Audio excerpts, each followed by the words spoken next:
জয় মা, জয় মা, জয় মা। শুভ নববর্ষ। সবাইকে আন্তরিক প্রীতি, শুভেচ্ছা, ভালোবাসা এবং প্রণাম জানাচ্ছি। আপনারা সকলে ভালো থাকুন। এ 2026 যেন আমাদের সকলের সুন্দরভাবে আমরা অতিবাহিত করতে পারি। মায়ের কাছে আমাদের সেই প্রার্থনাই হোক, মাগো তুমি তোমার মনের মতো আমাদের করে নাও, আমাদের হাত ধরে তুমি এগিয়ে নিয়ে চলো।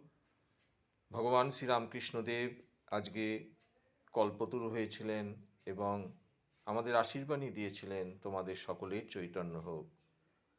আমরা যেন তার এই নির্দেশ অক্ষরে অক্ষরে পালন করতে পারি, তাতে আমাদের নিজের শান্তি, সকলের শান্তি এবং বিশ্ব শান্তি। আপনারা সবাই ভালো থাকুন, আনন্দে থাকুন, সুখে থাকুন, সুস্থ থাকুন।